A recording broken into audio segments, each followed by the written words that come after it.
Hello everyone, welcome back to our channel HPG के Nakul pressure.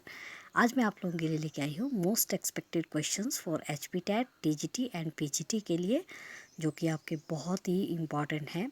तो आप एक बार इस वीडियो को ज़रूर देखें, और अगर आपको ये वीडियो अच्छी लगती है तो लाइक शेयर कमेंट ज़रूर कीजिएगा। अगर अच्छी नहीं लगती है तो डिसलाइक्स भी ज़रूर कीजिएगा। तो चलिए देखते हैं। विकासशील देशों में कितने प्रतिशत भाग पर कृषि की जाती है? तो विकासशील देशों में जो है ये 60% क्षेत्रों में कृषि की जाती है। नेक्स्ट है, किस तरह के वस्त्रों का सर्वाधिक निर्यात होता है? तो ये होता है सूती वस्त्रों का। नेक्स्ट क्वेश्चन है, उत्तर प्रदेश में सबसे बड़ी नदी घाटी कौन सी है? तो ये है नदी घाटी परियोजना रिहंद। उत्तर प्रदेश में याद रखेंगे, सबसे बड़ी नदी घाटी परियोजना है रिहंद परियोजना।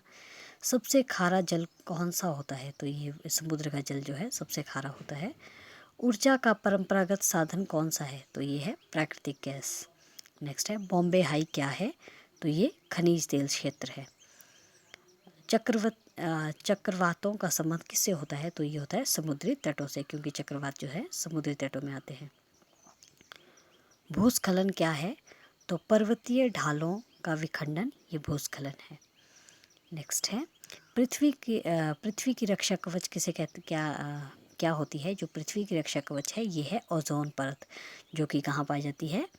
ओजोन की परत पाई जाती है आपकी समताप मंडल में। और वायुमंडल में 5 परतें हैं, जिसमें जो सेकंड वाली है समताप मंडल, जिसे स्ट्रेटोस्फेयर भी कहते हैं इंग्लिश में, उसे पृथ्वी की रक्षा कवच कहते हैं।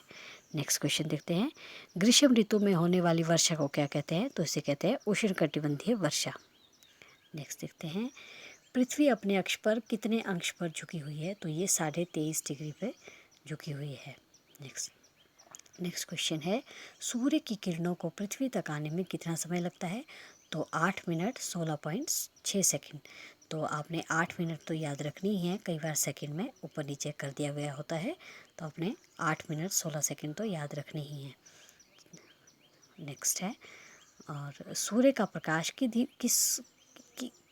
किस विधि द्वारा पृथ्वी पर पहुंचता है? तो सूर्य का प्रकाश जो है ये विकिरण विधि द्वारा पहुंचता है धरती पर। नेक्स्ट क्वेश्चन, पृथ्वी पर आने वाले सूर्यताप को क्या कहते हैं? तो इसे कहते हैं सूर्यभिताप।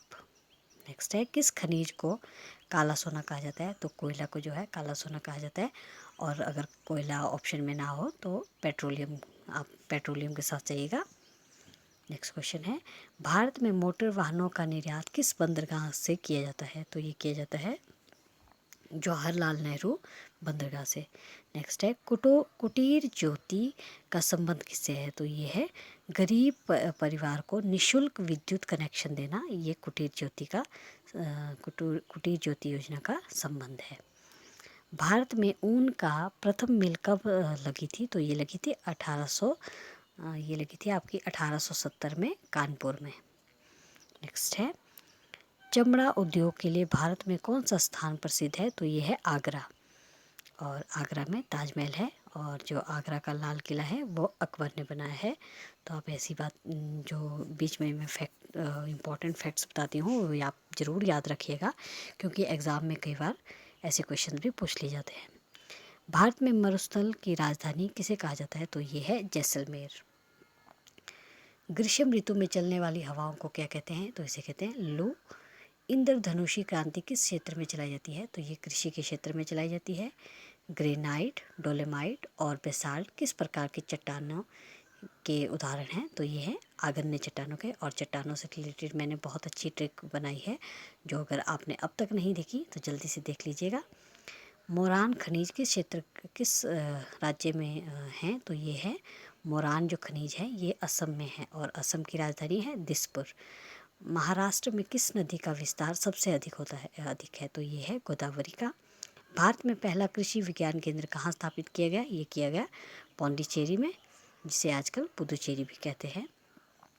यूरिया में बायोरेट की मात्रा कितनी होती है? तो ये होती है 0.5% से लेकर 0.8% तक।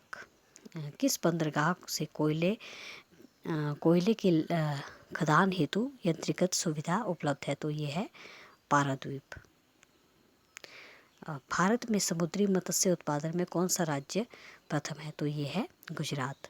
भारत में ताज़ा जल मत्स्य उत्पादन में कौन सा राज्य प्रथम है? तो ये है पश्चिम बंगाल। आप याद रखेंगे, इन दोनों क्वेश्चन में बहुत कन्फ्यूज़न है।